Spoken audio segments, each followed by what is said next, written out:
তো আজি আমি শিকিম ব্লাউজৰ কলাৰ কেনেকৈ বনোৱা হয় আৰু কেনেকৈ লগোৱা হয়। তো এইটো হ'ল মোৰ কলাৰৰ পেষ্টিং আৰু এইটো মই অলৰেডি দুজাবত লৈছোঁ আৰু যেটো দীঘলটো মই লৈছোঁ ইয়াতে 8 ইঞ্চি 8 দুগুণে 16 ইঞ্চি মোৰ কলাৰ হ'ব আৰু ইয়াতে 3.5 ইঞ্চি ল'ম আমি শোল্ডাৰৰ যিখিনি ৰাউণ্ড ৰাখিছিলোঁ আৰু হেতু ৰাউণ্ড কৰাৰ কাৰণে আমি কলাৰটো টোটেল বহল ল'ম আমি 3.5 ইঞ্চি 3.5 ইঞ্চি বহল ল'ম। এতিয়া এই 3.5 ইঞ্চিৰ ভিতৰত আমি ৰাউণ্ডটো আনিব লাগিব। তো ইয়াৰে পৰা আমি ইয়াতে কিমান ল'লোঁ 3.5 ইঞ্চি 3 ইঞ্চি ল'লোঁ 3.5 ইঞ্চি ল'লোঁ 3.5 ইঞ্চি গেপিং ল'লোঁ আৰু 3.5 ইঞ্চি বহলটো ল'লোঁ। তেতিয়া এই গেপিং পইণ্টটোৰ পৰা আমি এনেকৈ ৰাউণ্ড শ্বেপত আনিম। এই যেটো মাৰ্জিন এই মাৰ্জিন লগৈ মিলাম এনেকৈ।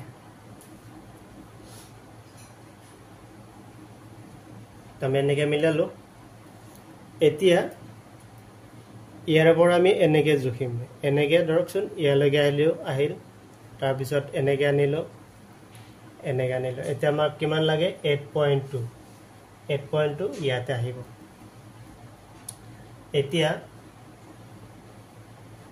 ইয়াতে যিহেতু আহিব ইয়াৰ পৰা আমাৰ আকৌ 1 ইঞ্চিকে আকৌ ৰাউণ্ড শ্বেপ মাৰিব লাগিব 1 ইঞ্চকে। হয়তো 1 ইঞ্চিতছে কম আমি ল'ব পাৰোঁ কিন্তু 1 ইঞ্চিতছে বেছি হ'ব নালাগে।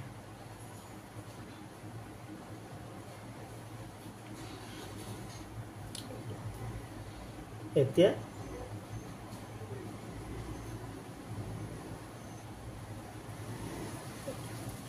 এইটো হ'ব আমাৰ কলাৰ।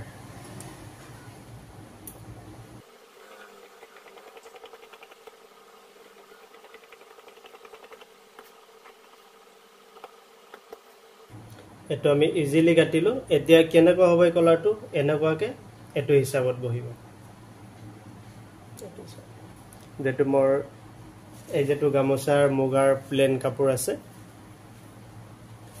তো এইখিনি প্লেন কাপোৰতে আমি কাপোৰ পেষ্টিংটো বহাম। এই যেটো কলাৰৰ কাৰণে মোৰ কাপোৰ ওলাব লাগে এইখিনি ওলাই লওঁ।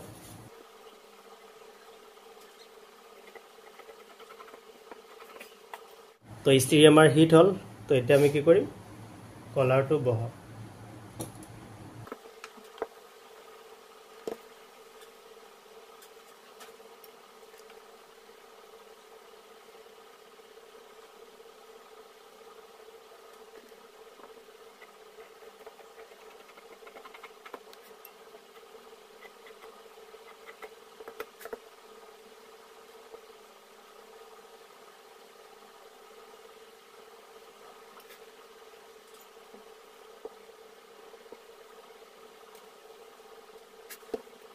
তো এইটো আমাৰ কলাৰ বহোৱা হৈ গ'ল। এতিয়া কি কৰিম এই যিখিনি কাপোৰ এই কাপোৰখিনিত হয়তো আমাৰ আৰু কোনমানি ভাগে জইন হ'ব। তো জইন দি পেলাই আমি কি কৰিম এই কলাৰটোৰ যেটো তলৰ পাৰ্ট লাগে সেই তলৰ পাৰ্টটো বনোৱা হ'ব। তো এতিয়া মই তাৰ কাৰণে আকৌ মেচিনত যাব লাগিব। মেচিনত যাই আপোনালোকক দেখাওঁ যে কলাৰটো কেনেকৈ বনোৱা হয় আৰু কেনেকৈ ফিটিং কৰা হয়। তো এতিয়া আমি আকৌ মেচিনত আহিলোঁ কলাৰটো বনোৱাৰ কাৰণে। তো তাৰ কাৰণে আমি কি কৰিম এই যেটো প্লেন মুগা আছে এই প্লেন মুগাটো আমি ইয়াতে এনেকৈ জইন কৰিব লাগিব।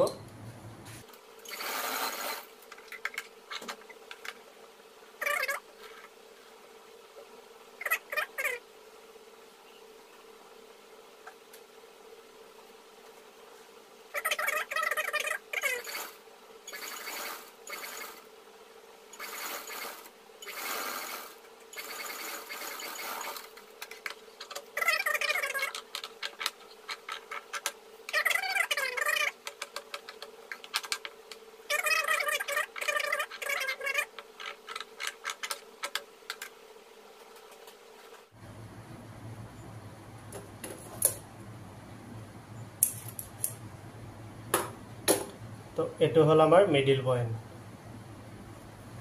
তো এতিয়া এই ব্লাউজটোৰ আমি যেটো শোল্ডাৰ পাৰ্ট সেই শোল্ডাৰ পাৰ্টৰ মিডিল পইণ্ট ওলাই ল'ম এনেকৈ।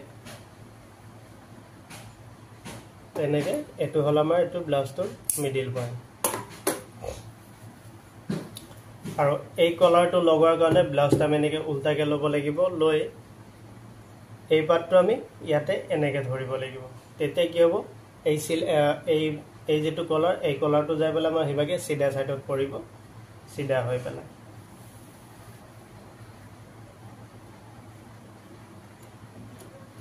তো এনেকৈ আমি সদায় যিকোনো কলাৰ ফিটিং কৰাতে এই যেটো মিডল পইণ্টৰ পৰা সিলাই আনিম এই সিলাইটো ইভাগে লৈ যাম আৰু ইভাগৰ পৰা হিবাগে লৈ যাম তেতিয়া আমাৰ কলাৰটো পাৰফেক্টলি থাকিব আৰু কোনো এটা সাইড টানি না থাকে কিছু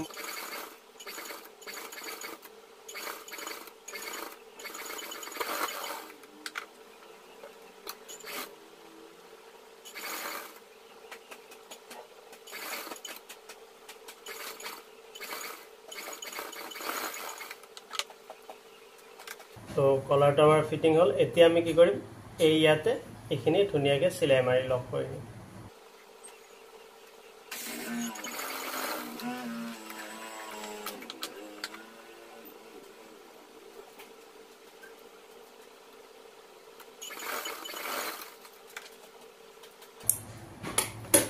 তো সব ইয়াতে মই এই পেস্টিংটোৰ ওপৰেদি এনেকে এই যেটো গলৰ যেটো যিখিনি ভি আছে এই ভি সিধা ৰাখিলো কাৰণ কিয় তেতে আমাৰ কলাৰটোৰ পৰা গটেখিনি ভি থাকিব তো এটো যদি মই এনেকে দিলু হয় এই কোণাটো আমাৰ বাহিৰবেনে উলাই থাকিব হেতৰ কাৰণে মই হেনেকে দিয়া নাই তো এনেকে আনিছো তেতে কি হ'ব এই ভিটোৰ শেপত গটেখিনি আহিব আমাৰ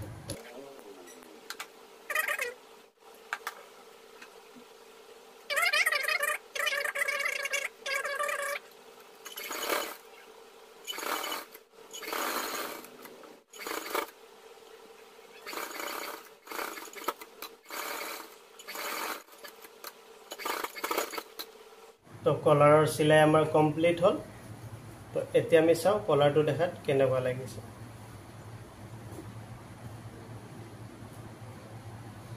এখিনি গটেখিনি আমাৰ এটো বেকাকে দিয়াৰ কাৰণ এটো চাও এটো ডাইৰেক্টলি ইয়াৰে লগত ভি সিস্টেম পৰে তো যদি আমি এনেকে দিলু হয় এই কোণাটোহে আমাৰ বাৰ্টিক হৈ থাকিলে হয় ইয়াৰ পৰা এনেকে সিধা হৈ নাথাকিলে হয় তো আজিৰ এই ভিডিওটো আপোনালোকে কেনেকুৱা পালে কমেন্ট কৰি জনাব আৰু যদি মোৰ চেনেলত নতুনকৈ আছে তেনেহলে প্লিজ চেনেলটো সাবস্ক্ৰাইব কৰি দিব আৰু ভিডিওটো শেয়াৰ কৰি দিব ধন্যবাদ লগ পাম আৰু এটা নতুন ভিডিওত